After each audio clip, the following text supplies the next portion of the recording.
तो ये किस्सा जुड़ा है साल 1948 में रिलीज़ हुई फिल्म सुहाग रात से। फिल्म सुहाग रात को केदार शर्मा बना रहे थे, डायरेक्शन उनका था, फिल्म की कहानी भी उन्होंने लिखी थी और गीत भी उन्होंने ही लिखे थे। केदार शर्मा को इस फिल्म में एक अल्हड़ लड़की की तलाश थी।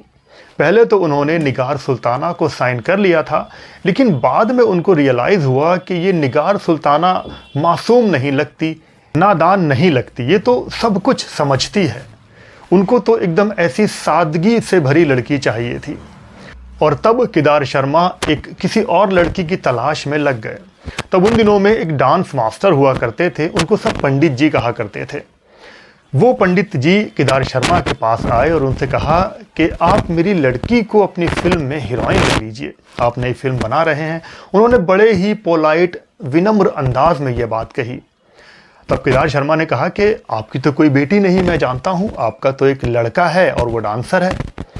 तब उन पंडित जी ने कहा कि शागिर्द भी तो बेटी ही होती है, चलिए मैं आपको अपनी बेटी से मिलवा दूँ। केदार शर्मा ने कहा कि ठीक है। पंडित जी ने कहा कि वो लोग बहुत ही गरीब हैं, रहने तक का ठिकाना नहीं है, ये लड़की लाहौर से आई है। रेलवे स्टेशन के आसपास एक जगह थी, तो वहाँ पर ये लोग रह रहे थे। मैं बात कर रहा हूँ गीता बाली की। तब खुद केदार शर्मा पंडित जी के साथ गीता बाली से मिलने गए, तो जिस हाल में वो परिवार रह रहा था, केदार शर्मा ये देखकर एकदम हैरान रह गए। उन्होंने देखा एक छोटा सा बाथरूम है और वहाँ पर एक फैमिली रह रही है, एक बड़ा सा पानी का टब रखा है और वहाँ पर ये लोग अपनी ज़िंदगी बिता रहे हैं। इतनी गरीबी, केदार शर्मा को देखकर वो लोग भी घबरा गए। तब गीता बाली की माँ केदार शर्मा के पास आई और उनसे कहा कि आप मेरी बेटी को अपनी फिल्म में ले लीजिए। केदार शर्मा ने उनकी गरीबी देखी और सब कुछ सोच समझ कर कहा कि हाँ, मैंने आपकी बेटी को अपनी फिल्म में हीरोइन ले लिया। उन्होंने 13,000 में गीता बाली को साइन कर लिया। अब फिल्म की शूटिंग की बात आई, तो जब डायलॉग की बात आई तो पता लगा कि गीता बाली तो एकदम अनपढ़ सी हैं। वो तो डायलॉग ही नहीं बोल पा रही। जब उनको एक डायलॉग में मतलब दिया गया तो वो केदार शर्मा से बोली कि ये मलतब है कि मतबल है। केदार शर्मा हैरान कि इसको मतलब में ये नहीं समझ आ रहा कि ये मतलब है कि मलतब है। केदार शर्मा ने उनकी तरफ देखा और कहा कि तुम्हारे लिए दोनों ठीक हैं। वो मतलब को मतलब नहीं बोलकर मलबत और मतबल बोल रही थी।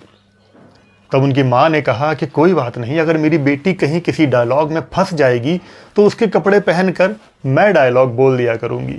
केदार शर्मा ने कहा कि तुम लोग तो मेरी फिल्म की ऐसी की तैसी कर दोगे। खैर, उसके बाद केदार शर्मा ने फिल्म के हीरो की तलाश करी, तो इत्तेफाक से भारत भूषण एक दिन केदार शर्मा के पास आए और उनसे कहा कि मेरे पास कोई काम नहीं है, मुझे कोई छोटा मोटा अपनी फिल्म में रोल दे दीजिए, मैं एकदम बेकार बैठा हूँ। केदार शर्मा ने कहा कि तुम मेरी अगली फिल्म के हीरो बन जाओ। तब भारत भूषण बोले, साहब क्यों मजाक करते हो, मुझे कोई और काम दे दीजिए। केदार शर्मा ने कहा कि नहीं, तुम मेरी फिल्म सुहाग रात के हीरो हो। वैसे भी केदार शर्मा भारत भूषण के साथ फिल्म चित्रलेखा बना चुके थे। अब फिल्म की शूटिंग स्टार्ट हो गई, तो भारत भूषण तो मंजे हुए कलाकार थे, वो तो अपना सारा काम अच्छे से कर रहे थे, लेकिन गीता बाली कुछ नहीं कर पा रही थी। वो ना तो डायलॉग बोल पाती थी, ना ही एक्टिंग कर पाती थी। फिल्म यूनिट के बाकी सारे लोग भी परेशान हो गए।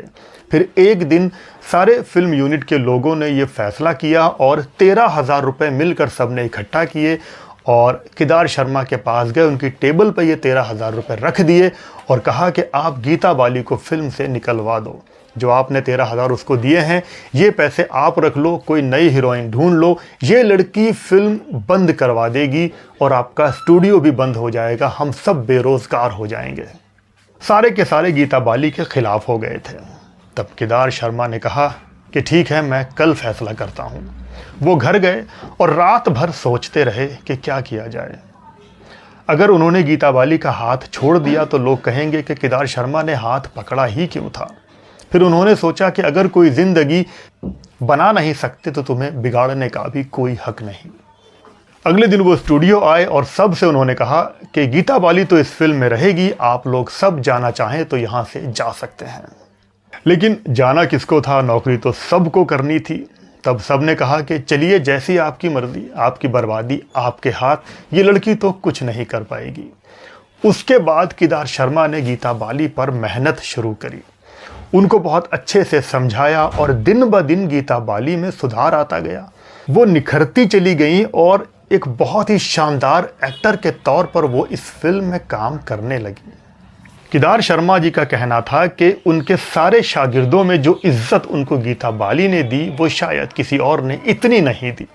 उसके बाद फिल्म सुहाग रात रिलीज हुई, सुपरहिट हो गई। साल 1948 की सबसे ज़्यादा हिट और अच्छी कमाई करने वाली फिल्मों में ये फिल्म शामिल रही।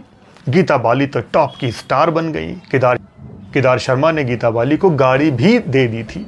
फिर एक दिन केदार शर्मा गीता बाली और उनकी माँ और बहन के साथ उनके घर की तरफ जा रहे थे। जब घर पर पहुँचे तो देखा कि गीता बाली के घर पर तो बड़े बड़े प्रोड्यूसर आए हुए हैं गीता बाली को साइन करने के लिए, क्योंकि उनकी एक्टिंग को देखकर लोग उनके फैन हो गए थे। फिल्म सुहाग रात में गीता बाली की मां ने कहा कि गीता तुम केदार शर्मा के पास यहीं बैठो, मैं ज़रा घर से होकर आती हूं।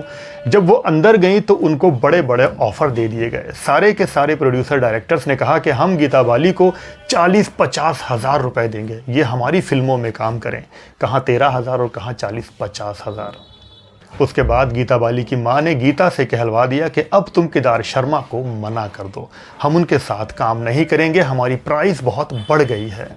फिर गीता बाली केदार शर्मा के पास आई और उनसे कहा कि आप हमें छोड़ दीजिए, हमें जाने दीजिए, हम आपके साथ अब काम नहीं करना चाहते। जो आपने मेरे साथ एक कॉन्ट्रैक्ट किया है कि आप एक और फिल्म मेरे साथ करेंगे, वो फिल्म का कॉन्ट्रैक्ट भी आप फाड़ कर फेंक दीजिए।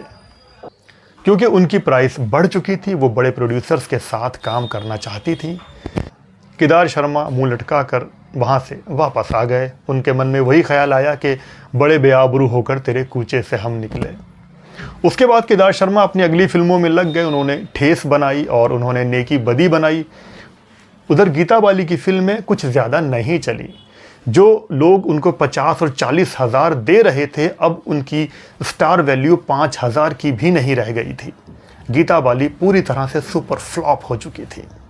और फिर एक दिन गीता बाली अपनी माँ के साथ फिर आ गई केदार शर्मा के ऑफिस और उनसे कहा कि हमारी बहुत पिटाई हुई है, हम कहीं के नहीं रहे, कोई हमें अपनी फिल्म में लेना नहीं चाहता, हमसे बहुत बड़ी गलती हो गई, हमें अपने साथ दोबारा से जोड़ लीजिए। केदार शर्मा का कहना है कि गीता बाली ने तो यहाँ तक कह दिया था कि कोई कुत्ता ही होगा जो यहाँ से वापस जाए, हमसे अच्छा काम तो आप ही ले सकते हैं, हमें अपनी शरण में ले लो। पहले तो केदार शर्मा ने सोचा कि क्या करने का है, छोड़ो ना। फिर उन्होंने सोचा कि गलती किससे नहीं होती, हर इंसान गलतियां करता है, एक मौका इनको भी देना चाहिए। उसके बाद उन्होंने अपनी अगली फिल्म पर काम करना शुरू किया। वो राज कपूर को लेकर बना रहे थे बांवरे नैन और उसमें गीता बाली को कास्ट किया। पहले तो राज कपूर हिचकिचाए कि ये गीता बाली पता नहीं कैसी एक्टिंग करेगी, लेकिन जब फिल्म की शूटिंग स्टार्ट हुई तो राज कपूर ने खुद केदार शर्मा से आकर कहा कि ये गीता बाली लड़की तो कमाल की है, ये तो चिंगारी है, इसे कोई रोक नहीं सकता। और बांवरे नैन सुपर डुपर हिट हो गई और दोबारा से ये टीम एक साथ जुड़ गई।